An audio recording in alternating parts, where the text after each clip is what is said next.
सोने का सही तरीका और श्री कृष्ण की नींद का रहस्य मानव जीवन की गहराइयों से जुड़ा विषय है। नींद केवल शरीर को आराम देने का साधन नहीं है, बल्कि यह आत्मा और मन को भी शांति प्रदान करने का सबसे सरल और प्रभावशाली उपाय है। जब हम सोते हैं तो केवल शरीर ही विश्राम की अवस्था में नहीं जाता, बल्कि हमारी चेतना भी एक अलग ही यात्रा पर निकल पड़ती है। भारतीय शास्त्रों में नींद को केवल विश्राम नहीं, बल्कि जीवन का तीसरा आयाम माना गया है। जागरण, स्वप्न और गहरी नींद, यह तीन अवस्थाएं हमारे जीवन का हिस्सा हैं। श्री कृष्ण ने स्वयं इस रहस्य को गीता और अपनी लीलाओं के माध्यम से समझाया है कि सोना भी एक साधना है। यदि उसे सही तरीके से किया जाए, मनुष्य दिन भर कर्म करता है। उसके कर्म, विचार, भावनाएं और तनाव रात के समय उसके अवचेतन में उतर जाते हैं। यदि सोने से पहले उसका मन अशांत है, तो नींद भी अशांत होगी और स्वप्न भी परेशान करने वाले होंगे। इसके विपरीत, यदि सोने से पहले मन शांत, हृदय प्रसन्न और आत्मा ईश्वर से जुड़ी हुई है, तो नींद गहरी और सुखद होती है। यही कारण है कि श्री कृष्ण के जीवन से हमें यह शिक्षा मिलती है कि सोने का सही तरीका केवल शरीर को बिस्तर पर डाल देना नहीं है, बल्कि यह एक आध्यात्मिक प्रक्रिया है। कथा है कि एक बार अर्जुन ने श्री कृष्ण से पूछा, मधुसूदन, आप दिन भर महायुद्ध की रणनीति बनाते हैं, लोगों की समस्याएं सुनते हैं, अपने भक्तों का मार्गदर्शन करते हैं, और फिर भी जब आपको सोते हुए देखा जाता है तो आपका चेहरा इतना शांत क्यों होता है? श्री कृष्ण मुस्कुराए और बोले, अर्जुन, नींद केवल शरीर की थकान मिटाने का उपाय नहीं है, यह आत्मा को परमात्मा से जोड़ने का मार्ग है। जब मनुष्य सोने से पहले अपने सारे भार, चिंताएं और समस्याएं मुझ पर छोड़ देता है, तभी वह गहरी नींद का आनंद पा सकता है। यहां से हमें समझना चाहिए कि सोने का सही तरीका है दिन भर के बोझ को उतार देना। जब हम अपने मन को चिंताओं से मुक्त करते हैं और हृदय को कृतज्ञता से भरते हैं, तो नींद अपने आप गहरी हो जाती है।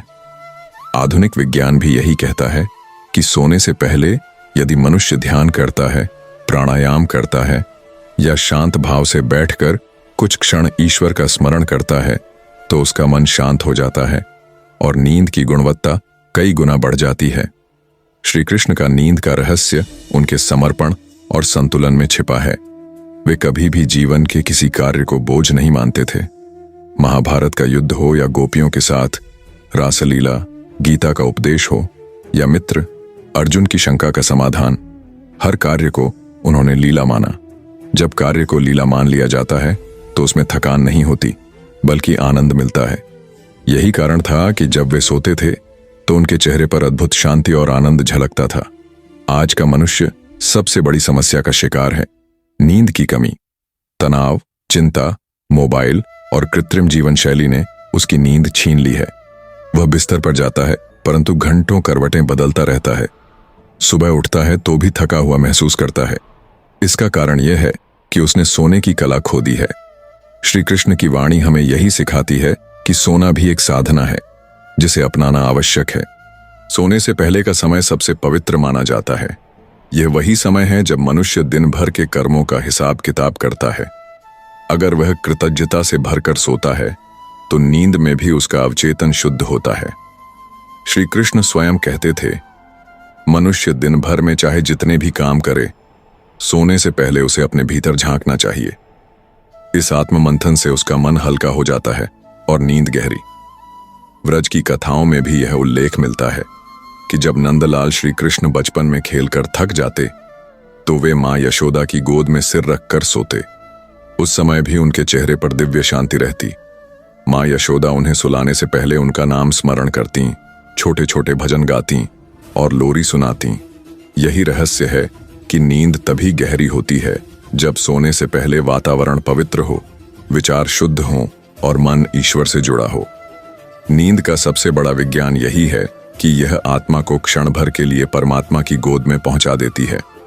जब हम गहरी नींद में होते हैं तो न हमें अपना नाम याद रहता है, न पद, न सम्मान, न दुख, न सुख। उस समय हम शून्य में समा जाते हैं। यही स्थिति समाधि की प्रारंभिक झलक है। इसलिए वेदों ने गहरी नींद को ईश्वर का आभास कहा है। श्री कृष्ण स्वयं अपने भक्तों को यही शिक्षा देते थे कि सोने से पहले अपने मन को ईश्वर को अर्पित करो, क्योंकि वही शांति का सच्चा रहस्य है। आज हमें इस ज्ञान को जीवन में अपनाने की आवश्यकता है। यदि हम चाहते हैं कि हमारी नींद गहरी और सुखद हो, तो हमें श्री कृष्ण के बताए मार्ग पर चलना होगा। सोने से पहले क्रोध, तनाव और नकारात्मक विचारों को छोड़ देना चाहिए। कुछ क्षण ध्यान, भजन या गीता के श्लोक का स्मरण करना चाहिए। फिर बिस्तर पर जाकर यह भावना करनी चाहिए कि अब यह शरीर विश्राम कर रहा है और आत्मा परमात्मा की गोद में प्रवेश कर रही है। इस प्रकार नींद केवल विश्राम नहीं, बल्कि आध्यात्मिक यात्रा बन जाती है। यही श्री कृष्ण की नींद का रहस्य है और यही सोने का सही तरीका है। सारांश: जीवन में गहरी नींद वही व्यक्ति पा सकता है जो दिन भर अपने कर्मों को ईश्वर को अर्पित कर देता है और सोने से पहले अपने मन को शांत कर लेता है। श्री कृष्ण की नींद का रहस्य यही है कि उन्होंने हर कार्य को लीला माना, हर पल को कृतज्ञता से जिया और हर रात को आत्मा और परमात्मा के मिलन का साधन बनाया। सोने का सही तरीका केवल बिस्तर पर लेटना नहीं है, बल्कि यह है कि मनुष्य सोते समय चिंताओं को त्यागे, ईश्वर का स्मरण करे और अपनी आत्मा को शांति की ओर ले जाए। जो इस रहस्य को समझ लेता है, उसकी नींद भी साधना बन जाती है और उसका जीवन भी आनंदमय हो जाता है। मानव जीवन में नींद का महत्व जितना गहरा है, उतना ही रहस्यमय भी है। जब हम जन्म लेते हैं, तब हमारी पहली अवस्था होती है विश्राम, और जब मृत्यु होती है, तब भी हमारी आत्मा विश्राम की ओर चली जाती है। इस विश्राम का सबसे छोटा रूप नींद है और सबसे बड़ा रूप मोक्ष। श्री कृष्ण ने जीवन के हर आयाम को गहराई से समझाया है और नींद का रहस्य भी उनमें से एक है। सोने का सही तरीका केवल शारीरिक क्रिया नहीं, बल्कि आत्मा की साधना है। यह साधना तब सफल होती है जब हम इसे पूर्ण श्रद्धा और सच्चे भाव से अपनाते हैं। प्राचीन आर्ष मुनियों ने कहा है कि मनुष्य की नींद 3 प्रकार की होती है। पहली नींद है केवल थकान दूर करने के लिए, जिसमें शरीर विश्राम करता है। दूसरी नींद है मानसिक, जिसमें मन अपने तनाव और विचारों को छोड़ने लगता है। और तीसरी नींद है आध्यात्मिक, जिसमें आत्मा परमात्मा से जुड़ती है। श्री कृष्ण की नींद का रहस्य इसी तीसरे स्तर से जुड़ा है। वे जब भी विश्राम करते तो उनका मन और आत्मा दोनों ईश्वर में लीन हो जाते। यही कारण था कि उनकी नींद साधारण मनुष्य जैसी नहीं थी, बल्कि वह भी एक दिव्य लीला का हिस्सा थी। कथा आती है कि महाभारत के युद्ध से पहले जब पांडव और कौरव दोनों ही श्री कृष्ण से सहयोग की इच्छा लेकर उनके पास आए, तब वे विश्राम कर रहे थे। दुर्योधन पहले पहुंचा और उनके सिरहाने बैठ गया, जबकि अर्जुन उनके चरणों के पास। जब कृष्ण ने आंखें खोलीं, तो उनकी पहली दृष्टि अर्जुन पर पड़ी। यह कथा केवल एक प्रसंग नहीं है, बल्कि यह नींद और जागरण के रहस्य को समझाती है। जब श्री कृष्ण नींद से जागे, तो उनके निर्णय ने दुनिया का इतिहास बदल दिया।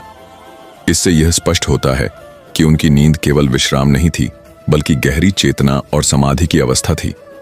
सोने का सही तरीका समझने के लिए हमें यह जानना होगा कि दिन भर का जीवन नींद को प्रभावित करता है।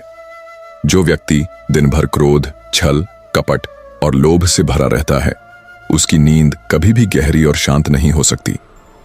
उसके स्वप्न भी अशांत होते हैं और उसकी आत्मा को सच्चा विश्राम नहीं मिलता। इसके विपरीत जो व्यक्ति अपने दिन को ईमानदारी, कर्तव्य और भक्ति के साथ जीता है, उसकी नींद स्वाभाविक रूप से गहरी होती है। श्री कृष्ण का जीवन इस बात का उदाहरण है कि वे दिन भर लीला में रमे रहते, किसी भी कार्य को बोझ नहीं मानते और जब रात होती तो उसी सहजता से विश्राम करते। यही कारण था कि उनका विश्राम भी शांति और आनंद से भरा हुआ होता। मां यशोदा के आंगन में नन्हे कृष्ण जब खेल कर थक जाते, तो वे मां की गोद में लेट जाते। यशोदा उन्हें लोरी गाती और वे आंखें मूंद कर धीरे धीरे गहरी नींद में चले जाते। परंतु उस नींद का स्वरूप साधारण नहीं था। गोपियां कहती थीं कि जब कृष्ण सोते थे तो उनके चारों ओर एक अद्भुत प्रकाश फैल जाता था। यह प्रकाश केवल इस बात का प्रतीक था कि उनकी नींद भी योग की अवस्था थी। वे केवल शरीर को नहीं सुलाते थे, बल्कि अपनी आत्मा को परमात्मा में विलीन कर देते थे। आज का मनुष्य इस रहस्य को भूल चुका है। वह नींद को केवल आराम का साधन मानता है और यही कारण है कि उसकी नींद अधूरी, उथली और अशांत रहती है। रात को मोबाइल, टीवी और चिंताओं में डूबा हुआ व्यक्ति जब बिस्तर पर जाता है तो उसका मन अशांत रहता है। वह करवटें बदलता है, आंखें मूता है, लेकिन नींद गहरी नहीं होती। सुबह उठकर भी वह थका हुआ महसूस करता है। यह स्थिति इसलिए है क्योंकि उसने सोने का सही तरीका नहीं अपनाया। श्री कृष्ण का उपदेश हमें यही सिखाता है कि सोने से पहले का समय सबसे महत्वपूर्ण है। जैसे दिन के आरंभ में प्रातःकाल का समय साधना और ध्यान के लिए श्रेष्ठ है, वैसे ही रात को सोने से पहले का समय भी आत्मा को शांति देने के लिए श्रेष्ठ है। यदि हम सोने से पहले ईश्वर का स्मरण करें, कुछ क्षण मौन रहें, दिन भर के कर्मों पर विचार करें और अपने मन को शांत करें, तो नींद भी साधना बन जाती है। एक प्रसंग में उद्धव जी ने श्री कृष्ण से पूछा, प्रभु, जब आप सोते हैं तो क्या आपको भी स्वप्न आते हैं? श्री कृष्ण मुस्कुराकर बोले, उद्धव, स्वप्न केवल उसी को आते हैं जिसका मन अधूरा है, जिसने जीवन को पूर्णता से जिया, जिसने हर क्षण को ईश्वर को समर्पित कर दिया, उसे स्वप्न नहीं आते। मेरी नींद केवल परम शांति का अनुभव है। यह उत्तर केवल एक संवाद नहीं बल्कि एक गहरा सत्य है। इसका अर्थ यह है कि स्वप्न हमारी अधूरी इच्छाओं और चिंताओं का प्रतिबिंब होते हैं। यदि हम सोने से पहले अपने मन को खाली कर दें और उसे प्रभु को अर्पित कर दें, तो हमारी नींद स्वप्न रहित और गहरी हो जाती है। श्री कृष्ण की नींद का रहस्य उनके विश्वास और समर्पण में छिपा है।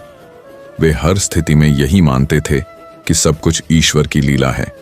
चाहे युद्ध हो या रास, चाहे सखा का दुख हो या भक्त की पुकार, वे हर परिस्थिति को सहजता से स्वीकार करते थे।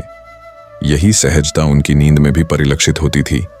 आज यदि मनुष्य इस सहजता को सीख ले तो उसकी नींद भी दिव्य हो सकती है। सोने का सही तरीका यह है कि सोने से पहले मनुष्य अपने भीतर शांति का वातावरण बनाए, वातावरण को शांत करे, शरीर को आराम दे और मन को ईश्वर की ओर लगाए। प्राचीन काल में लोग सोने से पहले दीपक जलाते थे, भजन गाते थे या गीता के श्लोक पढ़ते थे। इसका कारण केवल धार्मिक भावना नहीं था, बल्कि यह मन को शांत करने का साधन था। जब मन शांत होता है तभी आत्मा गहरी नींद का अनुभव करती है। महाभारत का युद्ध समाप्त होने के बाद भी अर्जुन कई बार व्याकुल रहते थे। एक रात वे नींद नहीं ले पा रहे थे। उन्होंने श्री कृष्ण से पूछा, हे माधव, युद्ध समाप्त हो गया, परंतु मेरे मन की शांति समाप्त हो गई है। मैं सो नहीं पा रहा हूं, कृपया मार्गदर्शन करें। श्री कृष्ण ने मुस्कुराकर कहा, अर्जुन, तुम्हारी नींद इसलिए टूट गई है क्योंकि तुम अपने मन में युद्ध की स्मृतियां ढो रहे हो। तुमने अपने कर्म किए, अब उनका फल मुझे सौंप दो। नींद तभी आती है जब मनुष्य अपने मन का बोझ ईश्वर को सौंप देता है। यह वचन अर्जुन के लिए जीवन बदलने वाला सिद्ध हुआ। उन्होंने उसी क्षण अपने मन का बोझ कृष्ण को अर्पित किया और फिर गहरी नींद में सो गए। इस प्रसंग से यह स्पष्ट है कि सोने का रहस्य त्याग में है। जब तक मनुष्य त्याग नहीं करता, तब तक नींद गहरी नहीं हो सकती। त्याग का अर्थ है चिंताओं, अपेक्षाओं और दुखों को ईश्वर को सौंप देना। श्री कृष्ण का जीवन इसी त्याग की शिक्षा देता है। आज के समय में अनिद्रा सबसे बड़ी समस्या बन चुकी है। लोग दवाइयों के सहारे सोने की कोशिश करते हैं, लेकिन वह नींद भी अधूरी रहती है। कारण यह है कि नींद दवाइयों से नहीं आती, नींद आती है मन की शांति से। श्री कृष्ण कहते हैं कि यदि मनुष्य अपने मन को ईश्वर में स्थिर कर दे तो नींद स्वयं उसकी ओर दौड़कर आती है। गहरी नींद का एक और रहस्य है कृतज्ञता। सोने से पहले यदि हम अपने जीवन के लिए कृतज्ञ हों, उस दिन के अनुभवों के लिए आभार व्यक्त करें, अपने परिवार और प्रियजनों के लिए धन्यवाद करें और अंत में ईश्वर का स्मरण करें, तो नींद भी एक वरदान बन जाती है। श्री कृष्ण स्वयं हर दिन के अंत में अपने मन में यही भाव रखते थे कि यह दिन भी ईश्वर की कृपा से बीता। इस कृतज्ञता ने उनकी नींद को और भी गहरा बना दिया। जब हम श्री कृष्ण के जीवन से यह शिक्षा लेते हैं तो हमें समझ आता है कि नींद केवल आराम नहीं है, बल्कि ईश्वर से जुड़ने का साधन है। यह साधन तभी सफल होता है जब हम सोने से पहले अपने मन को शांत करें, ईश्वर का स्मरण करें और अपने भीतर के बोझ को त्याग दें। सारांश श्री कृष्ण की नींद का रहस्य यह है कि उन्होंने हर कार्य को लीला माना, हर पल को कृतज्ञता से जिया और हर रात को आत्मा और परमात्मा के मिलन का साधन बनाया। सोने का सही तरीका यह है कि सोने से पहले मनुष्य अपने मन को शांत करे, चिंताओं और बोझ को ईश्वर को अर्पित करे, कृतज्ञता का भाव रखे और अपने हृदय को भक्ति से भर दे। जब ऐसा होता है तब नींद केवल आराम नहीं रहती, बल्कि एक आध्यात्मिक यात्रा बन जाती है। यही श्री कृष्ण का संदेश है और यही जीवन का सत्य है। मानव जीवन की सबसे बड़ी आवश्यकता है शांति, और यह शांति तब मिलती है जब हमारा मन और आत्मा गहरी नींद में विश्राम करते हैं। नींद केवल शरीर की थकान मिटाने का साधन नहीं है, बल्कि यह हमारे जीवन की धारा को संतुलित करने वाला अद्भुत वरदान है। श्री कृष्ण के जीवन और उनकी वाणी में नींद का रहस्य गहराई से छिपा है। वे हमें यह बताते हैं कि सोने का सही तरीका केवल शरीर को बिस्तर पर डालना नहीं है, बल्कि मन और आत्मा को भी उस स्थिति में ले जाना है जहां से शांति और आनंद का अनुभव हो सके। कथा है कि एक बार अर्जुन रात के समय बेचैन हो उठे। उनके मन में युद्ध की स्मृतियां बार बार उभर रही थीं। उन्होंने सोने का प्रयास किया, लेकिन नींद नहीं आई। वे उठकर श्री कृष्ण के पास पहुंचे और कहा कि हे माधव, युद्ध समाप्त हो चुका है, मैं विजयी भी हो चुका हूं, लेकिन नींद अब मुझसे दूर भागती है। कृपया मुझे बताइए कि इस बेचैनी को कैसे शांत करूं। तब श्री कृष्ण ने उन्हें समझाया कि अर्जुन, जब तक तुम अपने मन में युद्ध की स्मृतियां और चिंताएं संजोकर रखोगे, तब तक तुम्हें नींद नहीं आएगी। नींद केवल तब आती है जब मनुष्य अपने मन का बोझ त्याग देता है। जीवन के हर कार्य का फल ईश्वर को अर्पित कर दो, तभी शांति और नींद दोनों तुम्हें सहज मिलेंगे। अर्जुन ने उस रात वही किया। उन्होंने अपने मन का बोझ कृष्ण को अर्पित किया और पहली बार उन्हें गहरी और शांतिपूर्ण नींद आई। यह प्रसंग हमें यह सिखाता है कि नींद पाने के लिए सबसे पहला नियम है त्याग। त्याग का अर्थ यह नहीं कि हम संसार छोड़ दें, बल्कि इसका अर्थ यह है कि दिन भर की चिंताओं, दुखों, असफलताओं और अपेक्षाओं को रात को सोने से पहले छोड़ देना। जब तक हम इन बोझों को मन में संजोए रहते हैं, तब तक नींद हमें छू भी नहीं सकती। श्री कृष्ण का नींद का रहस्य यही है कि वे हर पल को सहजता से स्वीकार करते और हर कार्य को ईश्वर की लीला मानते। इस कारण वे जब भी विश्राम करते तो उनके चेहरे पर अद्भुत शांति झलकती। नींद का दूसरा रहस्य है कृतज्ञता। श्री कृष्ण स्वयं हर रात अपने जीवन को एक उत्सव मानकर सोते थे। चाहे दिन में कितने भी संघर्ष हुए हों, कितनी भी चुनौतियां आई हों, लेकिन रात के समय वे केवल यह मानते कि यह दिन भी ईश्वर की कृपा से बीता। यही कृतज्ञता उन्हें गहरी नींद देती थी। आधुनिक विज्ञान भी कहता है कि यदि मनुष्य सोने से पहले आभार प्रकट करे तो उसका मन शांत हो जाता है और नींद गहरी हो जाती है। कृतज्ञता हमारे भीतर की नकारात्मक ऊर्जा को बाहर निकाल देती है और सकारात्मक ऊर्जा से हमें भर देती है। श्री कृष्ण ने गीता में भी संकेत दिया है कि जो व्यक्ति समत्व भाव रखता है वही सुख और शांति का अनुभव करता है। यह समत्व भाव नींद से भी जुड़ा हुआ है। जब तक हम दुख और सुख में भेद करते रहते हैं, नींद अधूरी रहती है। लेकिन जब हम दोनों को समान मानकर त्याग देते हैं, तब हमारी आत्मा भी शांति का अनुभव करती है और नींद गहरी हो जाती है। व्रज की कथा में भी एक रहस्य छिपा है। जब नंदलाल बचपन में खेल खेल कर थक जाते थे, तब वे मां यशोदा की गोद में सिर रखकर सो जाते थे। यशोदा लोरी गाती, उनके सिर पर हाथ फेरती और छोटे कृष्ण धीरे धीरे निद्रा में चले जाते। उस समय गोपियां कहती कि नंदलाल के सोते ही पूरा आंगन एक अद्भुत प्रकाश से भर जाता।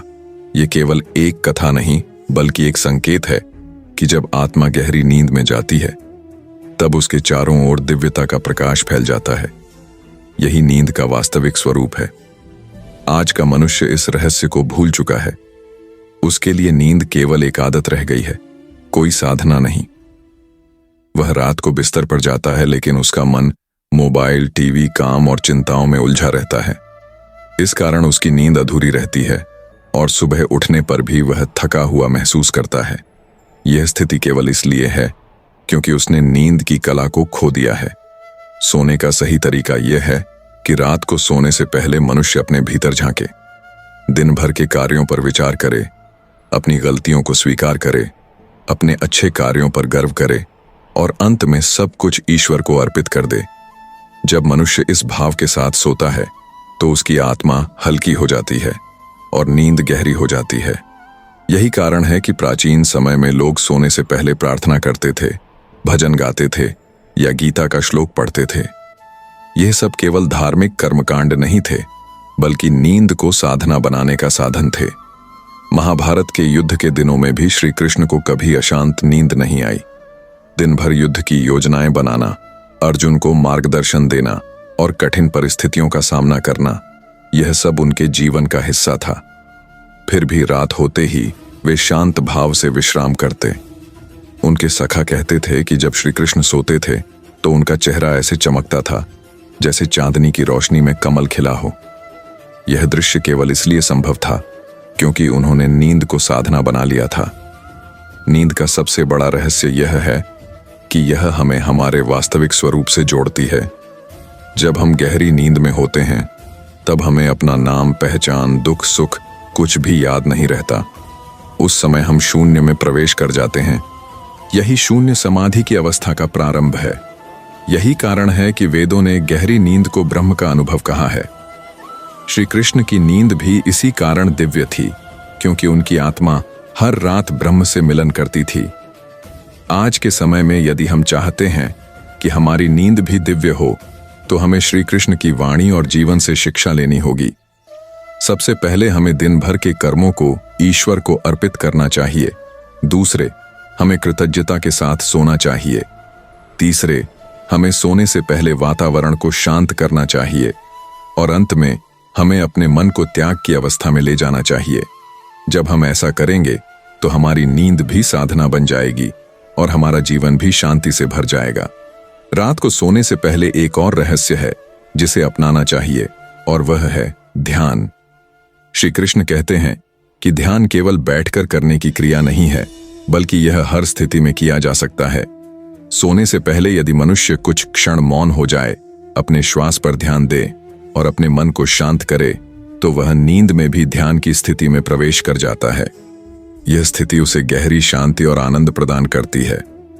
कथा है कि एक बार उद्धव जी ने देखा कि श्री कृष्ण गहरी नींद में हैं, लेकिन उनके चेहरे पर मुस्कान है। उन्होंने सोचा कि प्रभु सोते हुए भी प्रसन्न क्यों हैं। जब श्री कृष्ण जागे तो उन्होंने पूछा।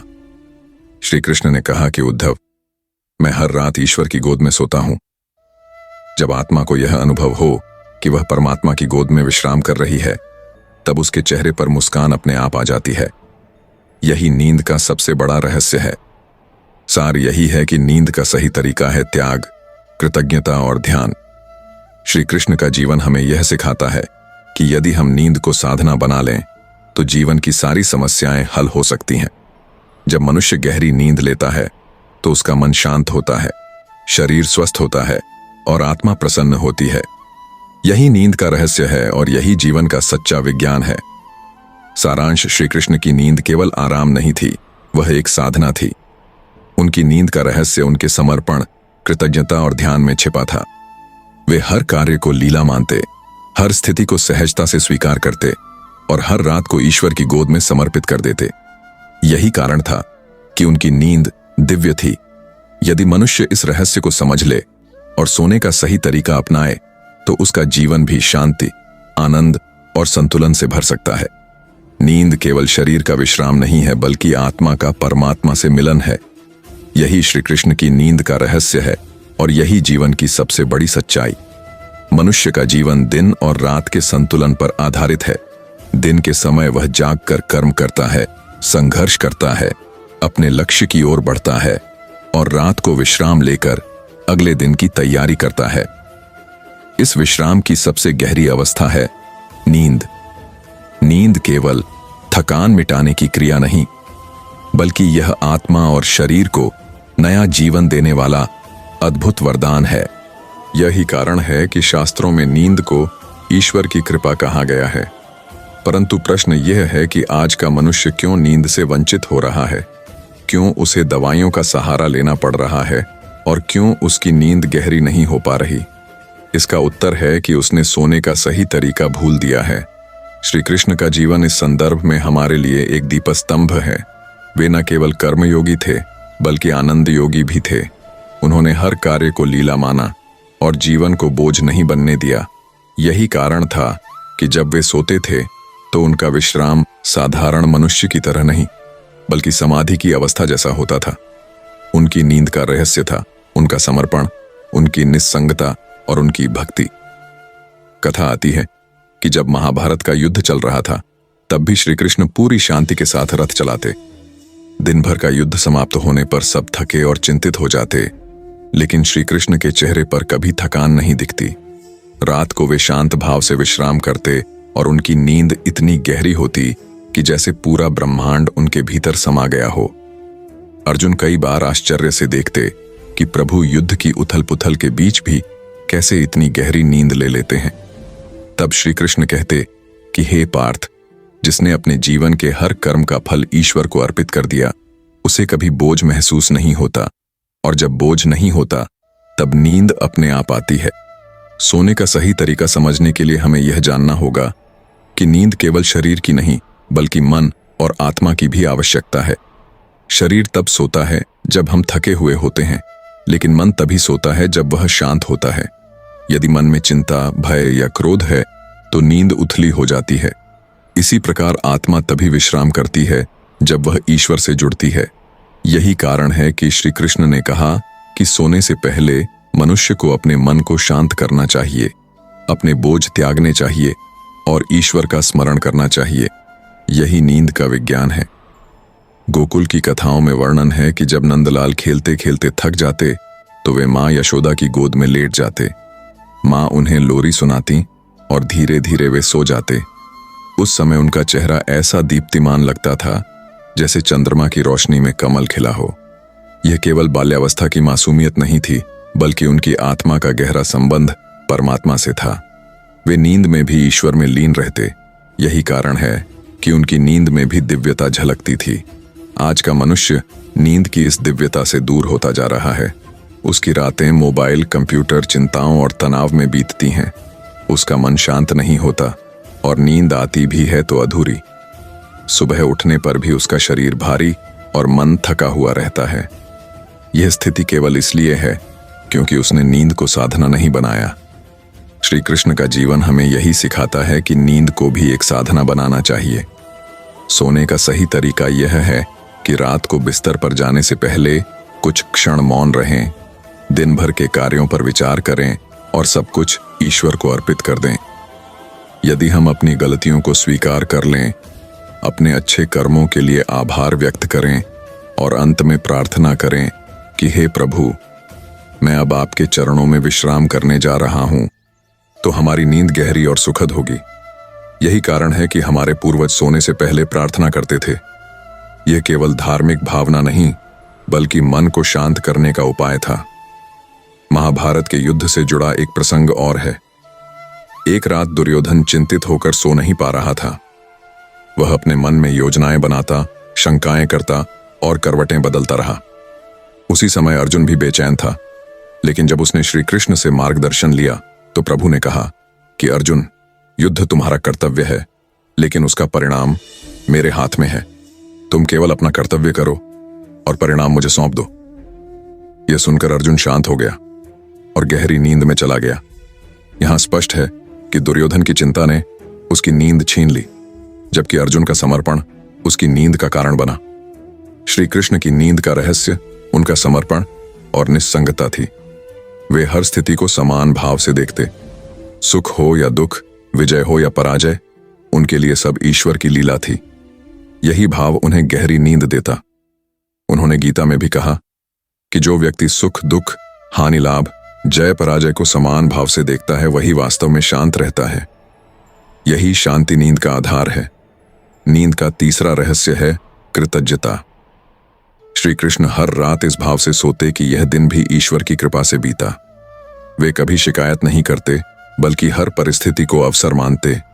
यही कृतज्ञता उन्हें गहरी नींद देती। आधुनिक विज्ञान भी कहता है कि यदि हम सोने से पहले आभार व्यक्त करें तो हमारा मन सकारात्मक हो जाता है और नींद गहरी होती है। आज हमें इस ज्ञान को अपनाने की आवश्यकता है। यदि हम चाहते हैं कि हमारी नींद गहरी हो, तो हमें सोने का सही तरीका अपनाना होगा। सोने से पहले आभार व्यक्त करें और अंत में प्रार्थना करें। यही कारण है कि महाभारत के युद्ध से जुड़ा एक प्रसंग और है। एक रात दुर्योधन चिंतित होकर सो नहीं पा रहा था। वह अपने मन में योजनाएं बनाता, शंकाएं करता और करवटें बदलता रहा। उसी समय अर्जुन भी बेचैन था, लेकिन जब उसने श्री कृष्ण से मार्गदर्शन लिया तो प्रभु ने कहा कि अर्जुन, युद्ध तुम्हारा कर्तव्य है, लेकिन उसका परिणाम मेरे हाथ में है। यह सुनकर अर्जुन शांत हो गया और गहरी नींद में चला गया। यहां स्पष्ट है कि दुर्योधन की चिंता ने उसकी नींद छीन ली, जबकि अर्जुन का समर्पण उसकी नींद का कारण बना। हमें मोबाइल और नकारात्मक विचारों से दूर रहना चाहिए। हमें वातावरण को शांत करना चाहिए और अपने मन को प्रार्थना या ध्यान में लगाना चाहिए। जब हम ऐसा करेंगे तो हमारी नींद केवल विश्राम नहीं होगी, बल्कि एक आध्यात्मिक यात्रा बन जाएगी।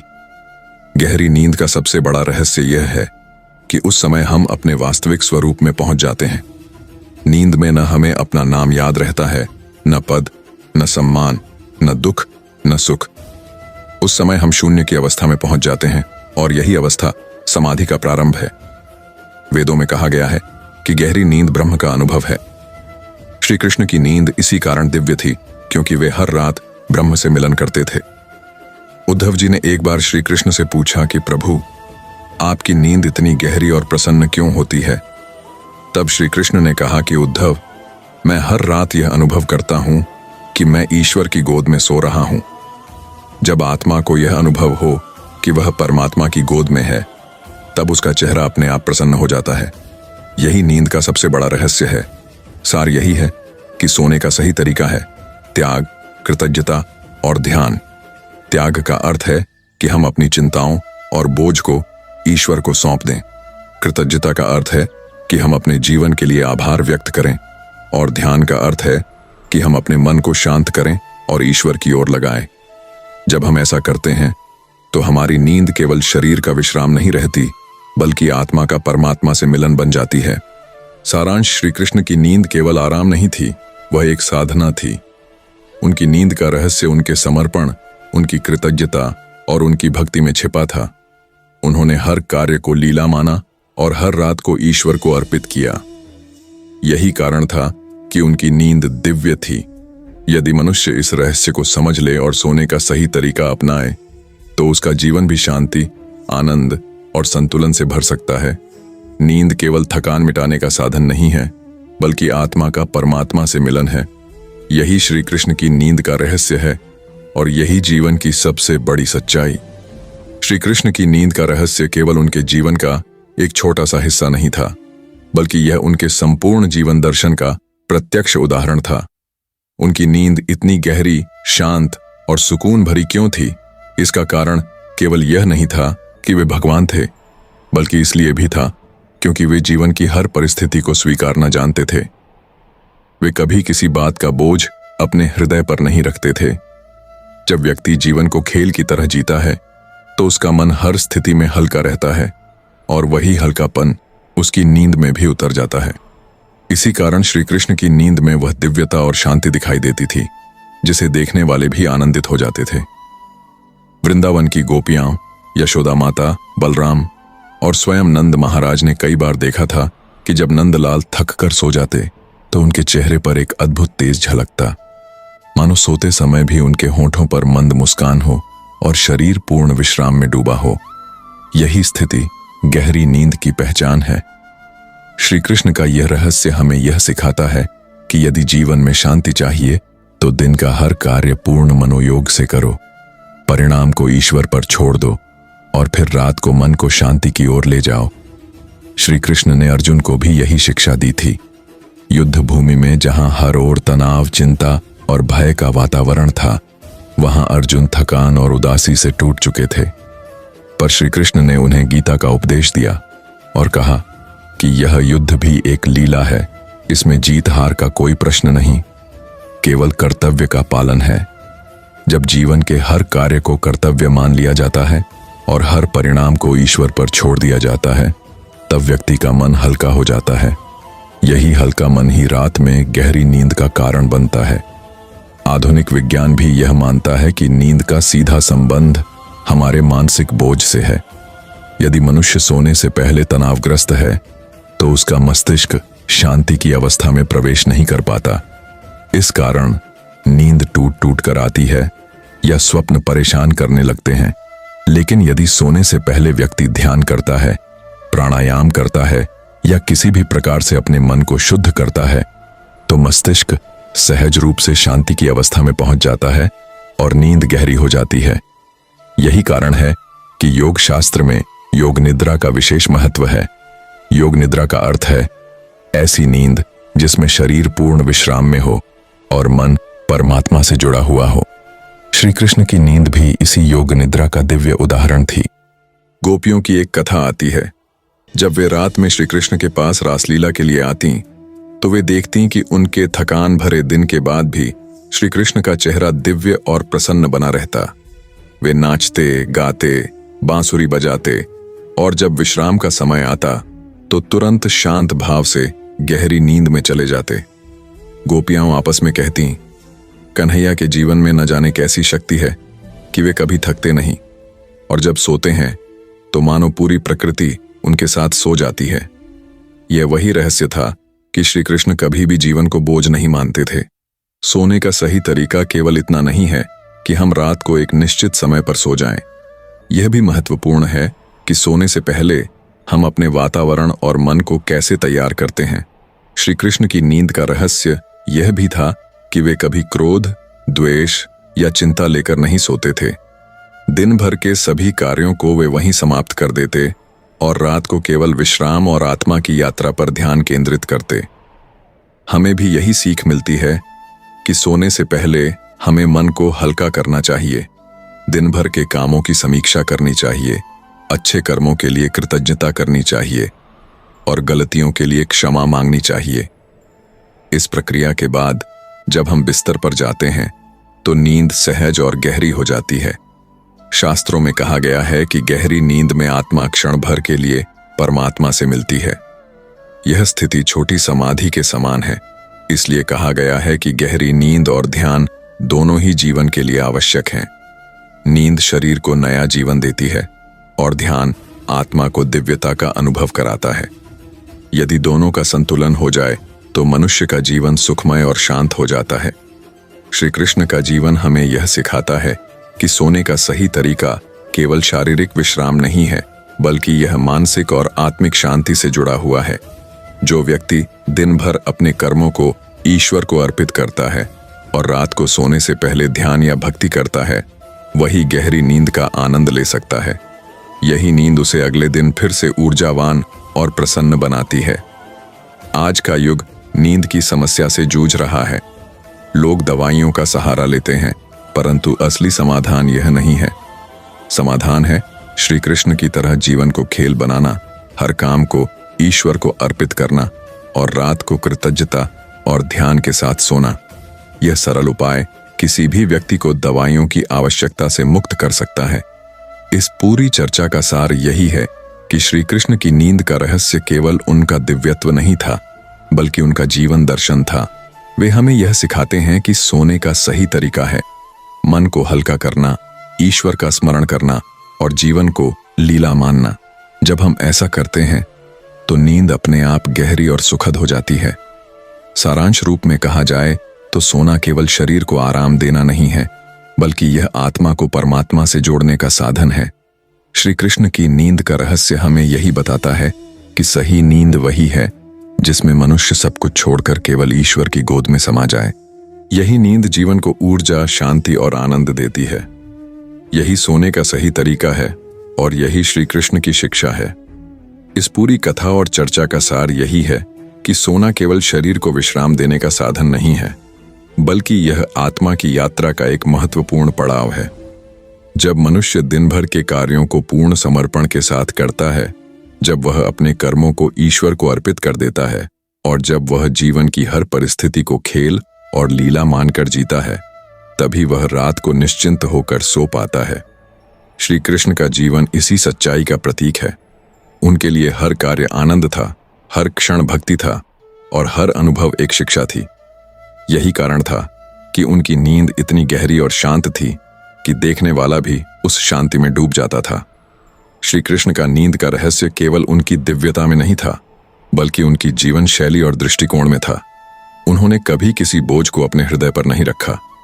जो हुआ उसे स्वीकार किया, जो करना था उसे पूर्ण मनोयोग से किया और जो होने वाला था उसे ईश्वर पर छोड़ दिया।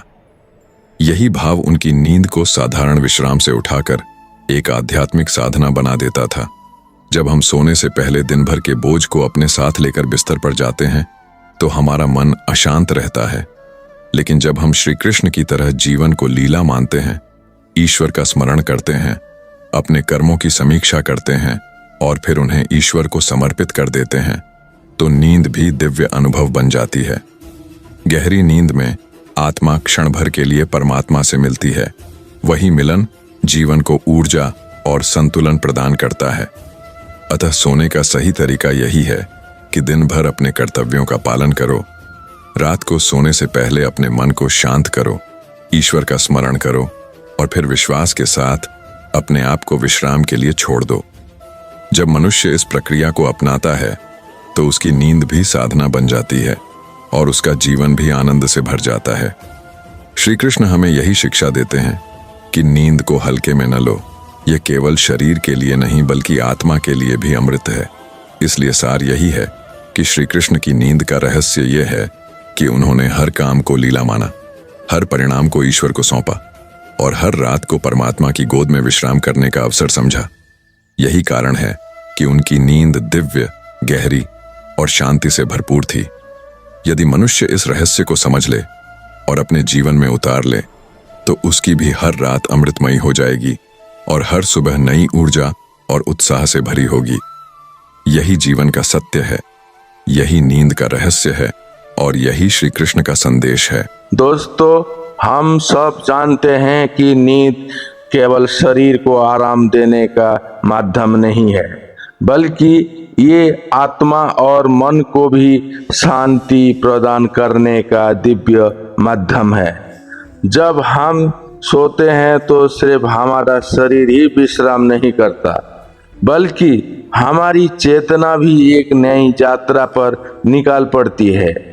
यही कारण है कि भारतीय शास्त्रों में नींद को जीवन का तीसरा आयाम कहा गया है। जागरण, स्वप्न और गहरी नींद। श्री कृष्ण ने अपने जीवन और गीता के उपदेश के माध्यम से ये सिखाया है कि नींद भी एक साधना है।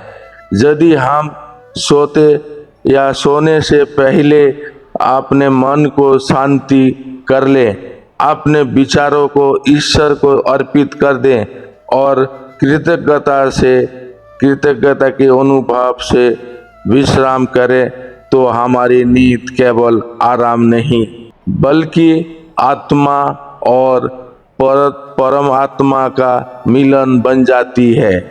तो नींद का असली रहस्य यही है कि ये हमें क्षण भर के लिए परमात्मा की गोद में पहुंचा देती है। गहरी नींद में ना हम दुख याद रखते हैं, ना सुख, ना नाम, ना पद। उस समय हम केवल आत्मा होते हैं। यही नींद का समाधि की झलक बनाती है। तो आइए हम सब मिलकर ये संकल्प लें कि आज से सोने को केवल आदत नहीं बल्कि साधना बनाएंगे। चिंताओं को त्यागेंगे, ईश्वर का शरण करेंगे और नींद को परमात्मा की गोद मानकर उसे प्रवेश करेंगे। यही है सोने का सही तरीका और यही है श्री कृष्ण की नींद का रहस्य। जय श्री कृष्णा। जय श्री राधे कृष्ण। प्रिय मित्रों, वीडियो को शुरू करने से पहले आइए प्रार्थना करें। हे कृष्णा, जो भी भक्त आज इस अमृतवाणी को सुन रहा है, आपकी कृपा दृष्टि सदा बने रहे और उनके सभी कष्ट दूर हो। मित्रों, इस अद्भुत वाणी को सुनने से पहले अपने विचार और भक्ति को व्यक्त करते हुए नीचे कमेंट बॉक्स में जय श्री राधे कृष्ण अवश्य लिखें। आपकी भक्ति हमारी यात्रा को और अद्भुत बनाएगी। साथ ही आप हमारे चैनल में नए हो तो गोकुल धाम को सब्सक्राइब कर लीजिए और बेल आइकन को दबा दीजिए ताकि हमारे नए भक्ति यात्रा का हिस्सा बन सके। तो चलिए बिना देरी ना करते हुए दिव्य ज्ञान की ओर बढ़ते हैं।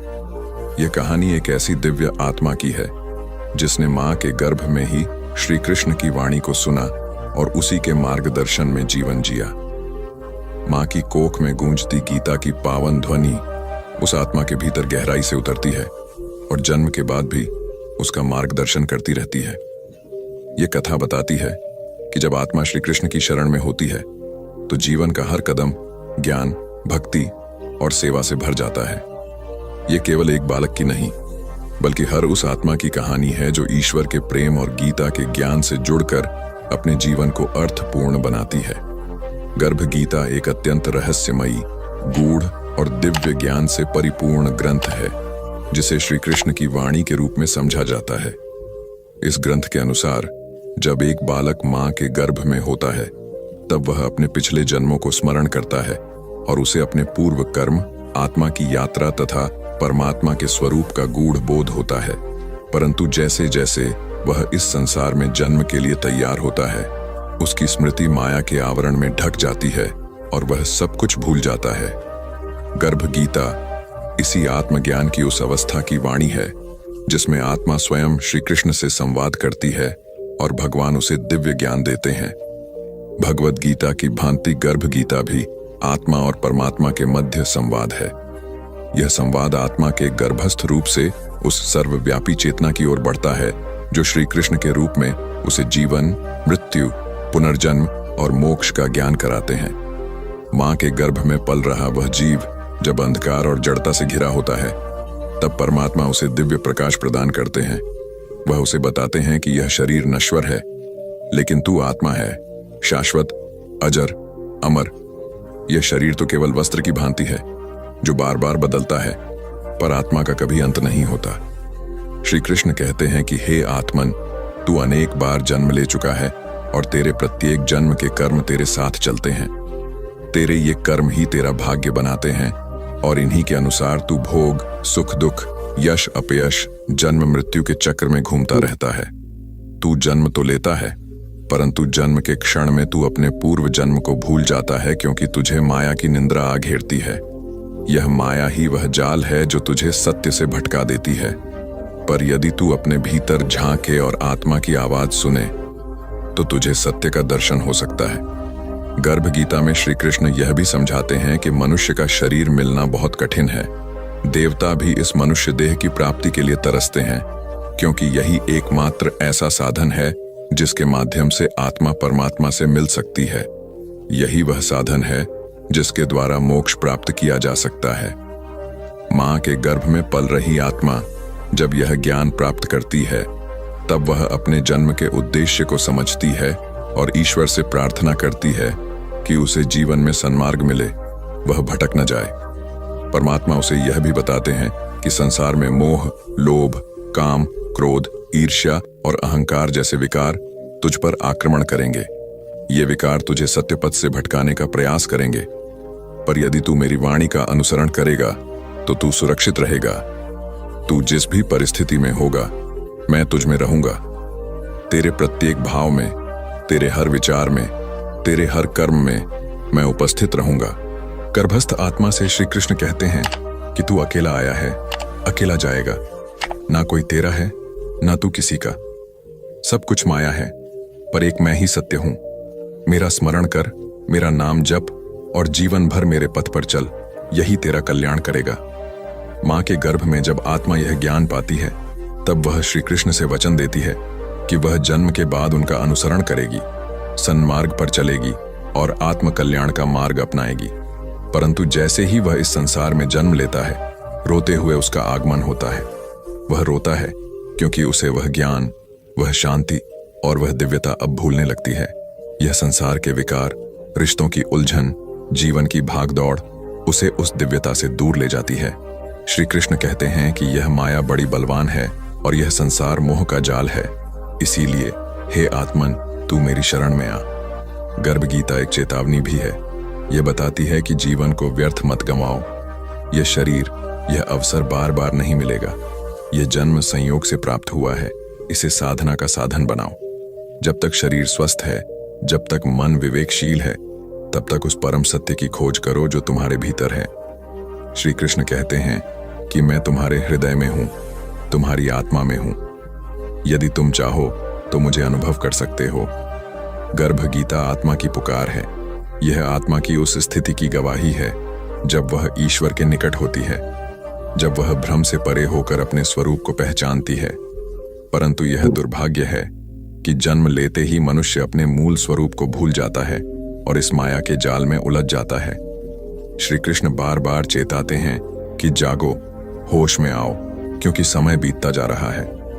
गर्भ गीता के माध्यम से यह स्पष्ट होता है कि श्री कृष्ण केवल युद्ध के मैदान में अर्जुन को उपदेश नहीं देते, वे गर्भ में पल रही आत्मा को भी मार्गदर्शन देते हैं। यह दर्शाता है कि उनका ज्ञान कालातीत है, सीमातीत है और सर्वव्यापी है। मां का गर्भ वह पहला स्थान है जहां आत्मा ईश्वर के निकटतम होती है। वहां न कोई विकार होता है, न कोई अहंकार। वहां केवल आत्मा होती है और परमात्मा, और उस संवाद में जन्म होता है उस दिव्य ज्ञान का जिसे हम गर्भ गीता के नाम से जानते हैं। गर्भ गीता इस बात को भी दर्शाती है कि मां का गर्भ केवल एक जैविक संरचना नहीं, बल्कि एक आध्यात्मिक मंदिर है। मां की कोख वह स्थान है जहां आत्मा अपने पुराने जीवन की पुनरावृत्ति करती है, अपने पुराने कर्मों की समीक्षा करती है और नए जीवन की रूपरेखा बनाती है। यही कारण है कि भारतीय संस्कृति में गर्भ संस्कारों को अत्यधिक महत्व दिया गया है।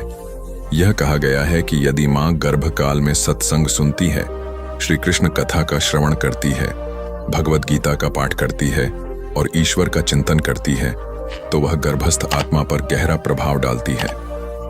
गर्भस्थ बालक उसका प्रभाव लेकर जन्म लेता है और उसका चित्त अधिक शांत, सरल और धार्मिक होता है।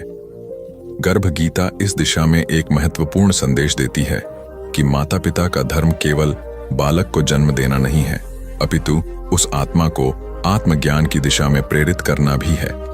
यह कार्य तभी संभव है जब वे गर्भस्थ बालक के समय से ही उसका मार्गदर्शन करें। श्री कृष्ण यह भी बताते हैं कि आत्मा का यह जन्म एक अवसर है, एक द्वार है मुक्ति की ओर।